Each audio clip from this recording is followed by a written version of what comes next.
constitutional law throughout the state of Ohio. One proposal in House Bill 410 is to amend current revised code section 190120, which concerns the jurisdiction of municipal courts throughout the state. This amendment would clarify that municipal courts have, quote, exclusive jurisdiction of every ordinance violation of every municipality within the state. The General Assembly has the constitutional authority to amend 190120 to confer municipal courts with exclusive jurisdiction of every ordinance of every municipality, and it would be good public policy to do so. Here's why. First, the General Assembly's constitutional authority. The separation of powers doctrine is embedded in the Ohio Constitution. Relevant here, Article 4, Section 1 of this state's Constitution provides that, quote, the judicial power of the state is vested in a Supreme Court, Court of Appeals, Court of Common Pleas, and divisions thereof, and such other inferior courts to the Supreme Court as may from time to time be established by law. This last clause is what's operative here. It is settled that the phrase, quote, established by law, means established by state statute enacted by the General Assembly. Thus, the state legislature has the exclusive power to establish inferior courts, which includes municipal courts. No municipal court exists except for its creation by the state legislature. As such, the Supreme Court of Ohio has repeatedly recognized that this power to create inferior courts necessarily includes the exclusive power to confer jurisdiction upon those courts. Thus, only the General Assembly may confer jurisdiction upon a municipal court. Lastly, it's settled constitutional law that since only the General Assembly may, 1, create courts, and 2, confer jurisdiction, the legislature also enjoys 3, the exclusive power to regulate the jurisdiction of the court it creates. I have specific expertise in this area since I litigated both Walker v. Toledo and Jacob versus Cleveland, which were commenced in the Lucas and Cuyahoga County Common Pleas Court respectively. In each case, the intermediate appellate courts in the 6th District and in the 8th District agreed that Toledo's and Cleveland's attempt to confer jurisdiction upon a city-appointed bureaucratic hearing officer to determine traffic camera violations violated the General Assembly's exclusive Article 4 powers to confer jurisdiction on the Toledo and Cleveland municipal courts, because in revised code section 190120, the legislature specifically granted municipal courts of the violation of any ordinance, which necessarily includes any traffic camera violations, except in parking violation cases where the municipality established a parking violation. 190120 has a parking violation exception. Of course, alleged speeding or red light violations aren't parking tickets, and therefore no exception to the municipal court's jurisdiction ever arguably applied. Despite this, the Supreme Court of Ohio reversed the intermediate appellate courts in a deeply divided 4-3 decision rendered in December of 2014. While the lead opinion in Walker versus Toledo mentioned the concept of home rule, the opinion actually turned on the majority's, I believe, erroneous reading of then existing section 1901.20. The majority found that because 1901.20 did not use the word exclusive in front of the word jurisdiction, Toledo and Cleveland did not interfere with the Toledo or Cleveland municipal court's jurisdiction, since those courts' jurisdiction wasn't considered exclusive under the statute. Hence, the court went on to hold that municipalities also didn't usurp the state legislature's powers under Article 4, Section 1. Thus, the Walker decision boiled down to an issue of statutory interpretation more so than an issue of constitutional law. While the Walker majority's rationale and result were both flawed for reasons that I need not relitigate in this forum, the fact is that now adding the word exclusive to 1901.20, which is what this bill would do, would put to rest the legislative intent that these types of alleged violations should be determined in municipal court like any other type of alleged ordinance violation. The General Assembly is well within its special Article 4, Section 1 powers to make this policy determination. If this bill is adopted into law, municipalities will no longer have the quote power to have these unelected hearing officers control the outcome of these types of cases, since 1901.20 would be amended to confer exclusive jurisdiction upon municipal courts. However, municipalities will still be free to exercise their police powers to regulate traffic using technology. The only difference would be that alleged violations will be disputed within the exclusive jurisdiction of the local municipal courts and those courts' judges, who are elected by the local electorate and therefore accountable to them.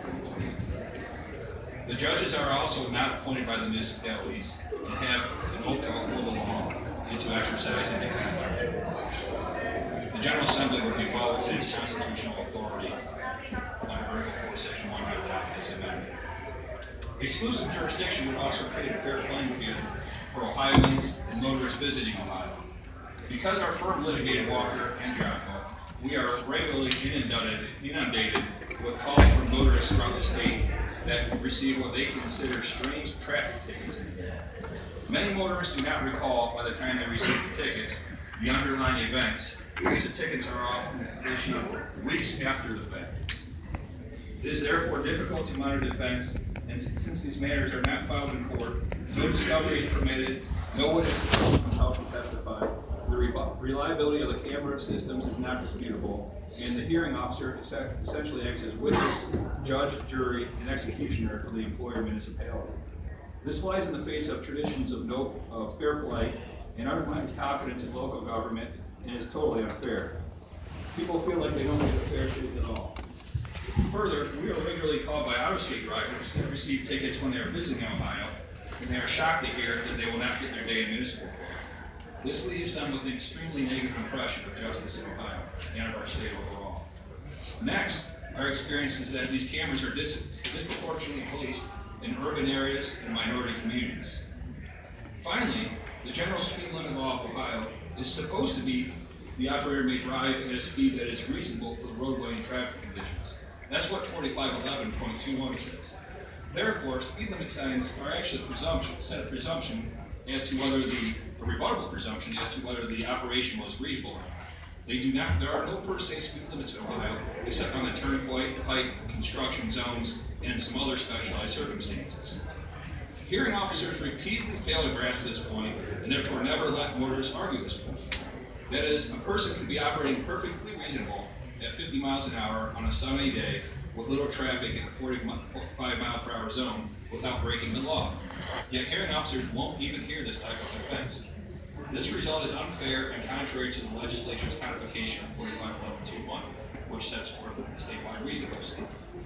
Finally, municipalities annually issue hundreds, if not thousands, of harmless rolling stop citations where a motorist is stopped at a red light behind another car. That car perhaps turns right. The second car creeps forward and then makes a right on red. Safely, nothing happens, and a month later they get a ticket. And under circumstances where no reasonable police officer would ever issue that ticket. Requiring these cases to be filed in municipal court will likely ameliorate the above concerns and bring much needed fairness into the equation. Thank you for considering these viewpoints and for considering this bill. I'd be happy to answer any questions that you might have. Thank you for testimony there, Mr. Miley. Are there any questions from the committee? Seeing none, thank you for testimony. Thank you. Members, I direct you to your iPads. We have written testimony from Jim Estick and Gerald Meek. Is there anybody else in the audience who wishes to testify to House Bill 410? Seeing none, that concludes our second hearing on House Bill 410. And up next, we will call House Bill 123 up for its second hearing. And I would let the audience know we're going to go a little bit out of order here with names because we've got some folks that have driven in or flown in from wherever, and I've spoke with both the opponents and proponents to figure out how we're going to organize this. So we're going to probably go with opponent to keep it fair. So up first, if we have a Michael McDormand in the audience. For sure, sir. Thank you, Mr. Chairman. My name is Mike McDormand. For the past 12 years, I've served as the president and CEO of the Chamber of Greater Springfield.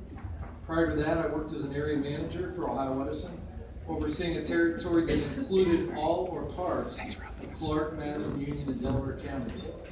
At the Springfield Chamber, we represent 800 businesses ranging from very small enterprises to large corporations. Recently, we had some significant successes in that we have attracted a new Tier 1 auto supplier that will work with Honda, resulting in 400 jobs. We also attracted a silicon chip maker that will bring another 500 jobs.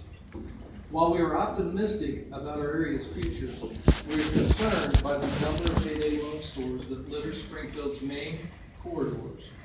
When we are driving a prospective company through Springfield, trying to persuade them to bring their new jobs and investments to our city, the high number of Payday loan stores paint a negative image of a poor, sad town.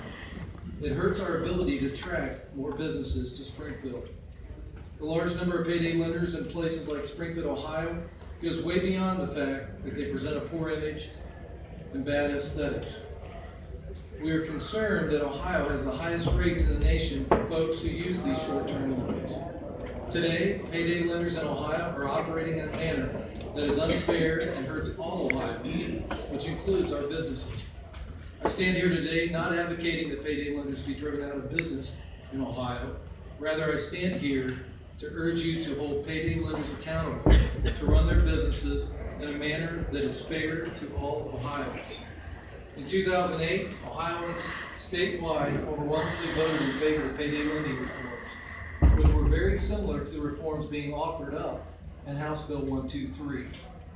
The state of Ohio has an opportunity to fix the loophole created in 2008 and help level the playing field for all Ohioans who patronize Payday loan stores.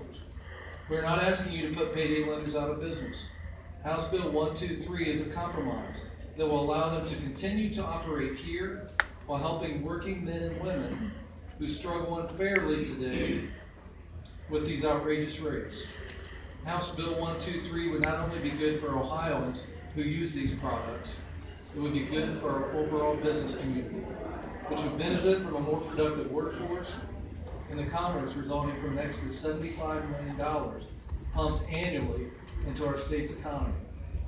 It is for these reasons we urge you to move House Bill 123 forward. Thank you. Thank you for your testimony. Are there any questions from the committee? Seeing none, thank you for your testimony. Up next, we'll call Jenny Pruitt. I see him over there. Are you ready, sir? Very good.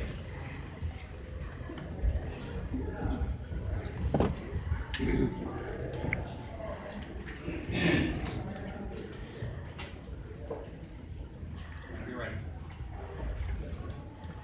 IT West. Oh.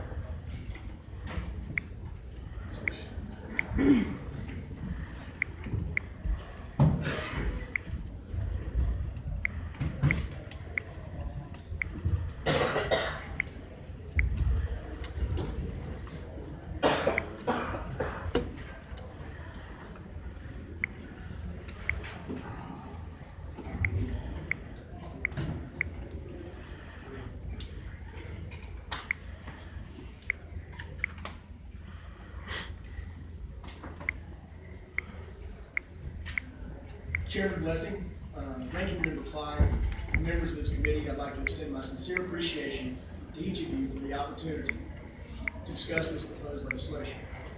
My name is Jenny Pruitt, and I'm the founder and CEO of Cash Max Ohio. I'm here today proud to represent not only my company, the more than 300 Ohioans I employ, but also the hundreds of thousands of Ohioans who are dependent on our products and services every year. As you might suspect, our customers are hard-working middle-class Ohioans who may not be here today. But our association, the OCLA, has gone into member stores throughout Ohio and recorded hundreds of testimonials of our customers. I feel it's important to point out that no one has received any sort of compensation for sharing their feelings with us or with you today. They want this committee to know why they prefer and why they use short-term loans. With your permission, Mr. Chairman, I'd like to share with you.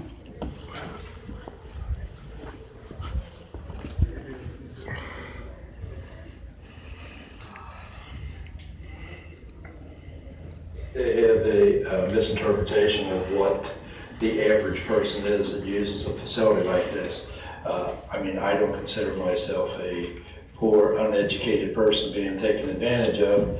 I feel like, this has helped me through a few temporary situations. I mean, I think it's great that they're here to help, And it's it's our option whether we want to or not, you know.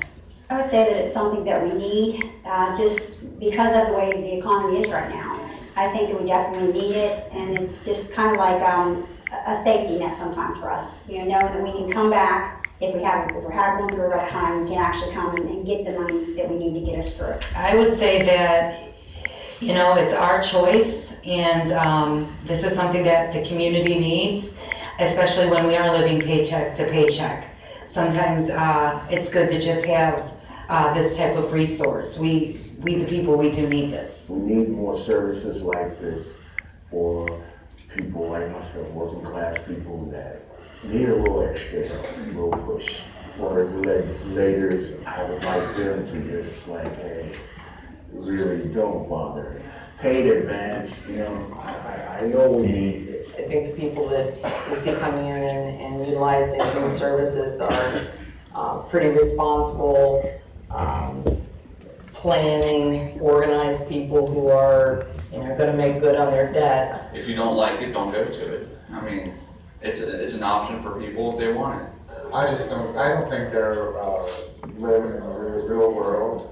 You know, reality is you have day-to-day expenses that come up, and you know, the banks certainly you have to go through all kinds of hoops and loops and whatnot just to, you know, secure any type of loan. We have bills, we have unexpected heating bills, gas is up, and so, you know, everyone, at least for me, you know, I try to keep on a budget. And sometimes the situations come up where you need money. It's great. It's great to be able to have a place like this to come to borrow a little bit of money that you might need for an emergency that should arise, especially in this day and age when, you know, the economy's bad and sometimes you just need a few bucks to buy you a few groceries, you know, and you know you're working hard and you know you'll be able to pay it back your next paycheck. Yeah, I don't think they understand that not everybody has a brother or mother that they can say, God, I got a speeding ticket, it's gonna cost me $250, you know,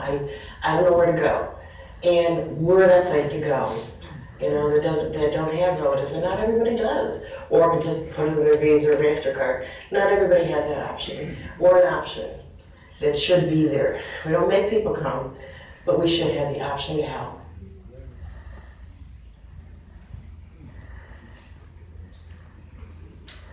House Bill 123 attempts to undermine the principle of free market enterprise under the guise of consumer protection. The state of politics in this country, and now in this great state, is such that anyone can walk into the General Assembly and make up his own story, sell them as facts, and if you repeat them often enough, have the possibility of becoming ideology. Such is the case in this poorly understood bill that attempts to bury the truth under an avalanche of deception. An avalanche triggered by a special interest group that masquerades as a research institute known as Pew. The very data used to construct this bill is sourced by the special interest group, who resorts to anecdotal evidence and hyperbole in an attempt to create an echo chamber of negativity, a scheme that should evoke skepticism, if not outrage, by the members of this community. This debate can be traced back to December 2016, when Pew began to disseminate their so-called fact sheet throughout Ohio. Not only is this fact sheet not factual, the methodology used by Pew to arrive at their assertions is intentionally deceptive. Specifically, Pew asserts, and I quote, Ohio has the highest prices in the nation. Further, and as you can even see demonstrated here today, with stickers and t-shirts, Pew alleges that the average rate charged on a short-term loan in Ohio to be 591%. A complete fabrication done in an attempt to manufacture some imaginary crisis in order to advance their political agenda. A reasonable person would think Pew studied the loan transaction data to arrive at these conclusions, but they did not. By their own admission in an interested party meeting, Pew did no such analysis. Pew further conceded this point in a letter to Representative Seitz. No research was done, and there is no data to back up these outrageous claims. When Pew was asked by Representative Seitz to explain how they came up with these assertions, they admitted, in writing, that they had not reviewed any actual loan transaction data. To create the story they wanted to tell, Pew went to 4 companies' websites, took the worst case scenario, regardless of how infrequent or whatever, if this was the case, and alleged that the average of these worst case scenarios as being the quote unquote typical loan in Ohio. Again, no analysis, no research, just a story. Conversely, we as an industry choose to inform and not mislead. To get an accurate representation of the short-term loan industry in Ohio, you must look to the loan transaction data. A data study of 4.6 million storefront payday loans made between 2010 and 2014 was led by Rick Hackett and conducted by Non-Prime 101, a research arm of Clarity Services, which is owned by Experian. The very research arm whose data was validated by the CFPB and used as basis for the CFPB rule of small dollar loans. Quoting the findings of this data study, prices in Ohio are, and I quote this study, the prices reported in the fact sheet are more than twice as high as the prices we observed for actual storefront payday loans in Ohio.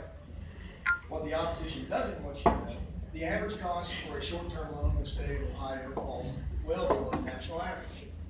Also in this alleged fact sheet, and unfortunately relied upon and recited in Representative Taylor's sponsored testimony, was a description of a typical loan in Ohio.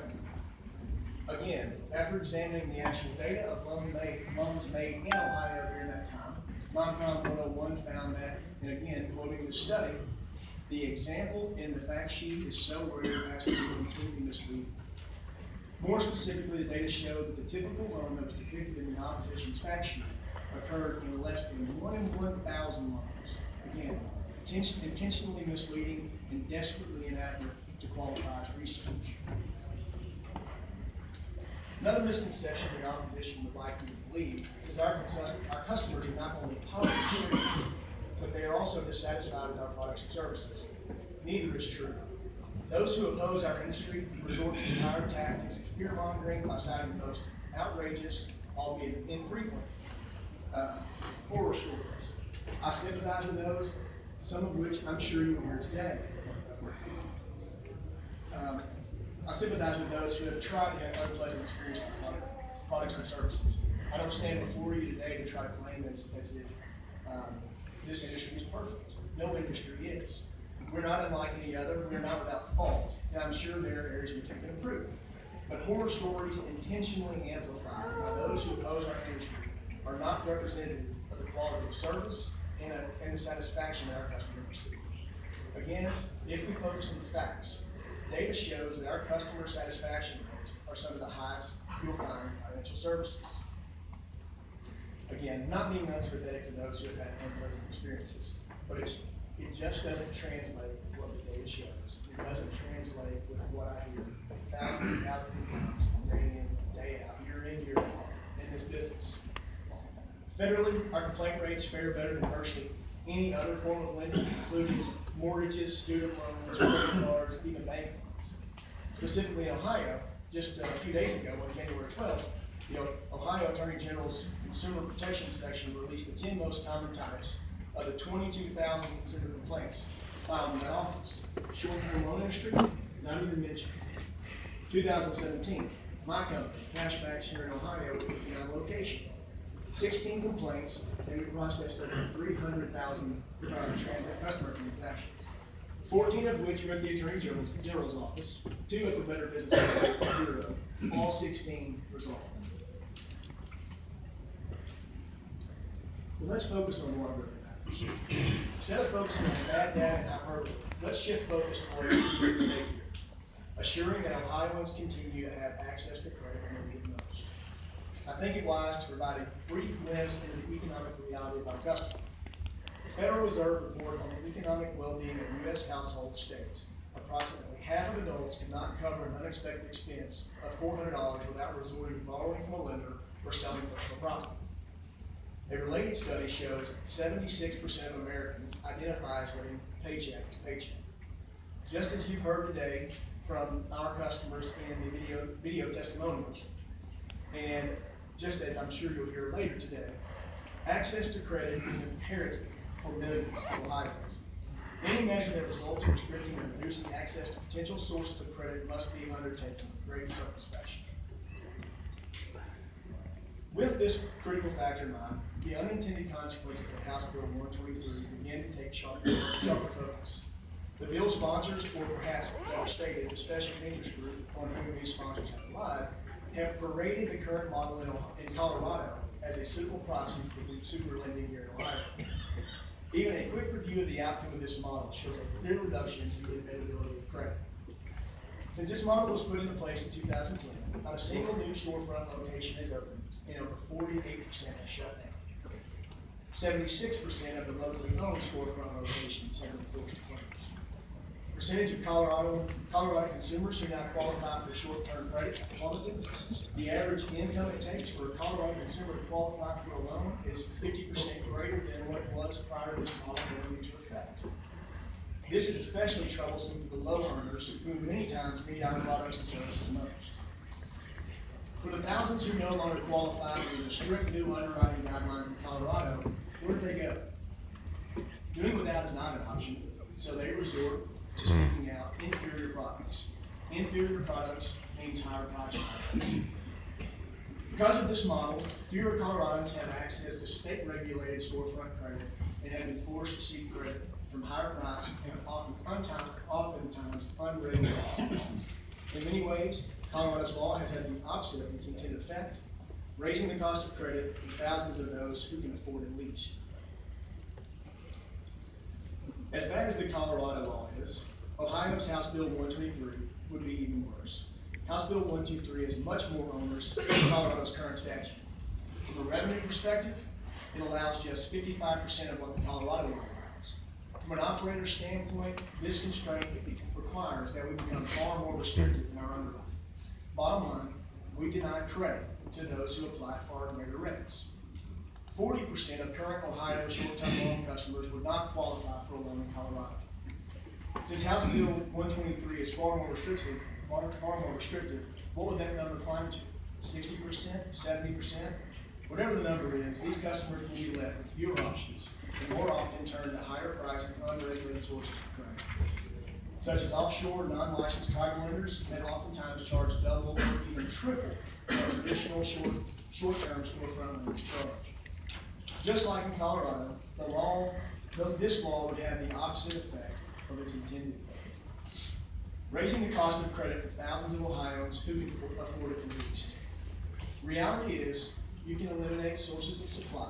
Demand for short-term credit will remain. I invite any operator, in-state or out-of-state, to enter the Ohio market and charge prices that House Bill 123 requires. If anyone can do this, they will put not only me, but my competitors out of business.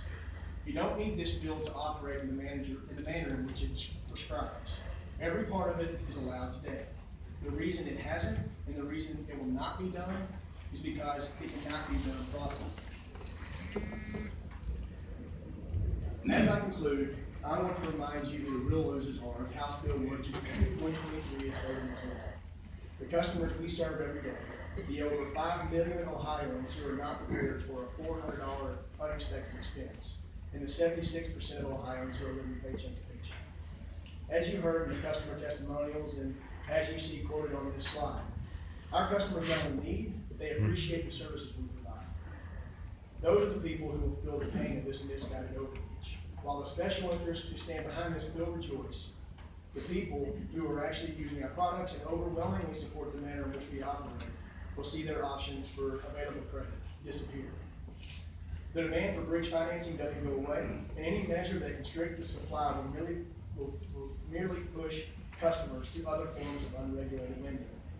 Online lending with non-licensed tribal and offshore lenders who charge double or triple what traditional storefront lenders do will skyrocket. Back alley loan sharking will grow exponentially, and the other options just get worse and worse.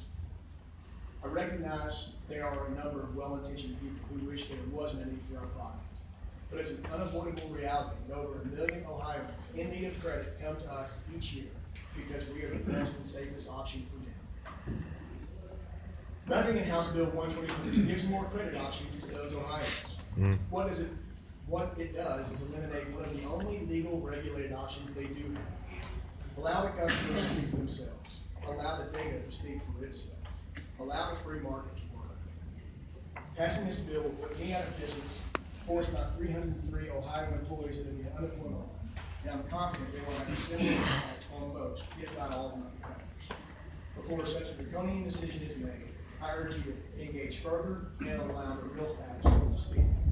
Thank you for your time today, and I'll be happy to answer any questions you may have. Thank you, Mr. Pruitt. I believe Representative Sweeney has a question. Thank you, Mr. Chair. Thank you for your testimony today. Just from the sponsor testimony through the chair, there's a couple topics that came up.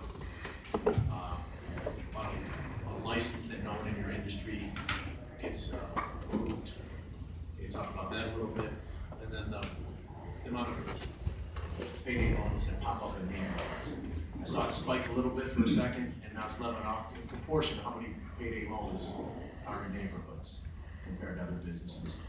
But the first question was why the not getting the permits. I forgot what that was. Remember Rick was talking about. Mr. Chairman, Representative, there are several models in which you can operate in Ohio as a lending institution. I'm sure what the representative was referring to is the Small Loan Act or the Ohio Mortgage Lending Act. We actually operate under the CSO statute.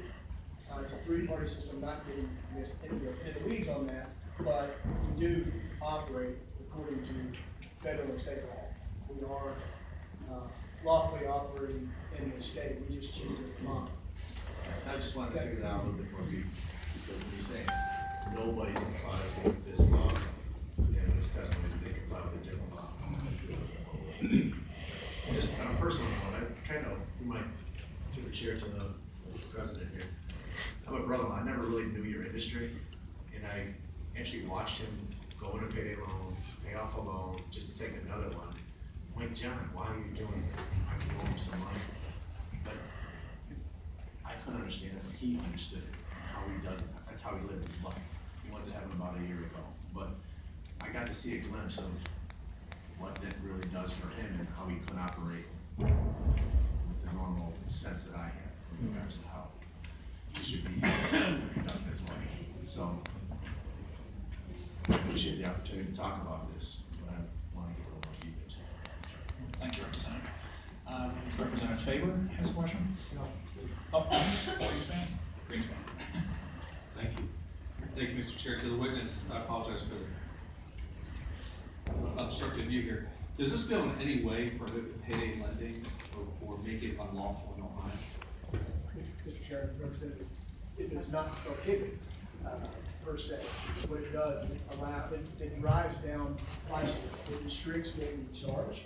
Therefore, by result, it does essentially prohibit payday.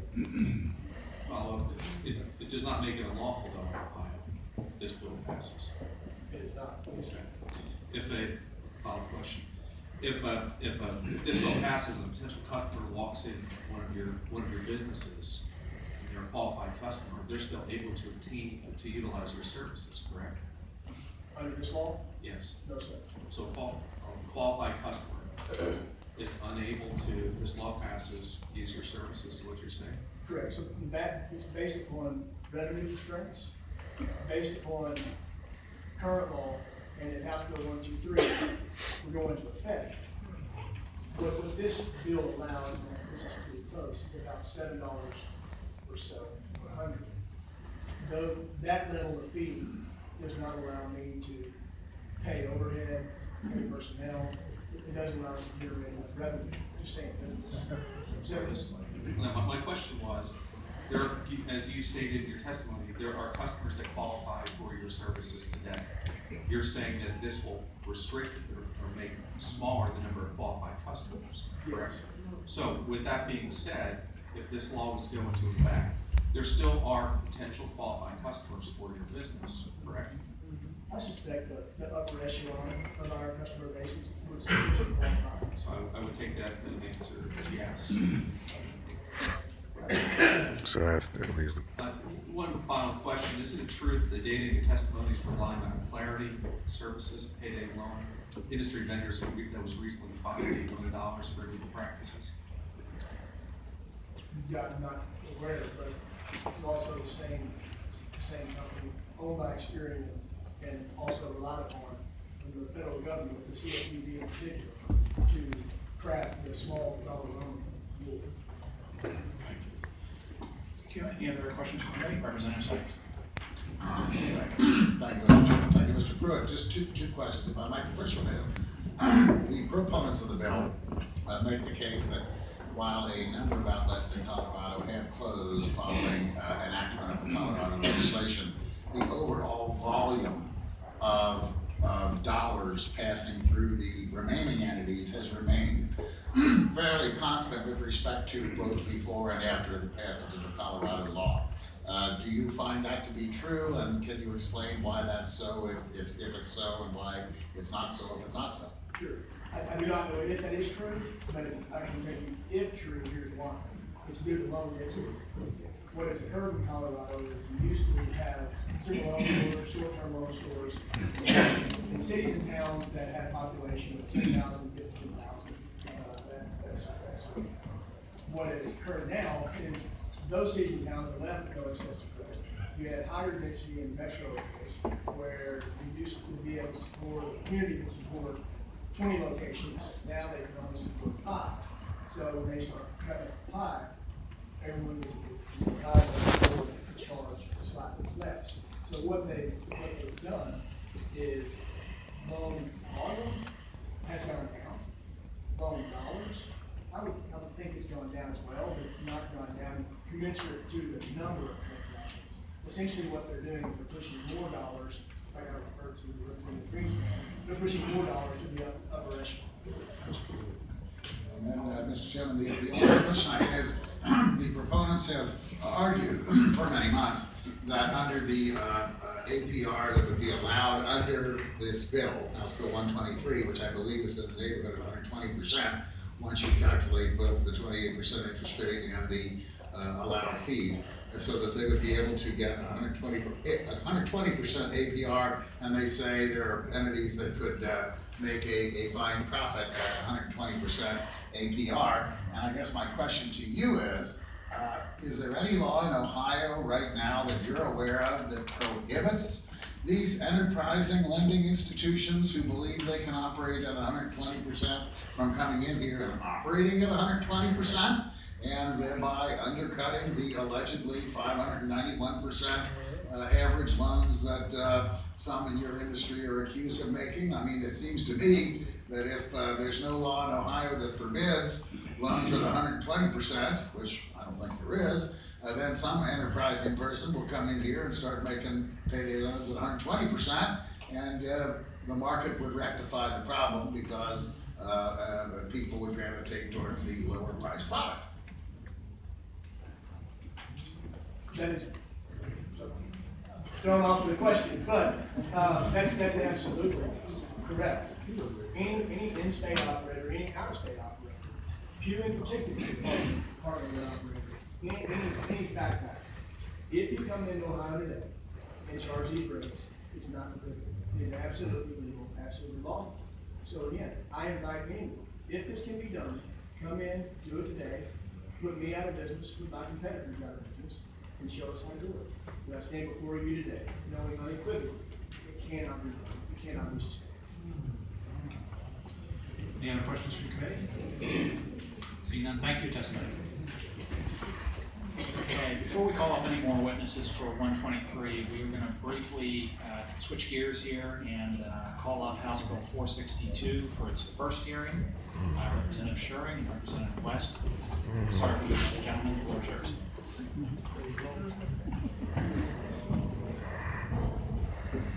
Thank you, Mr. Chairman and members of the committee, for the opportunity to join with my joint sponsor, Representative Thomas West, to give sponsor testimony on House Bill 462. Thank you for your indulgence. We'll try to make our testimony very, very quick.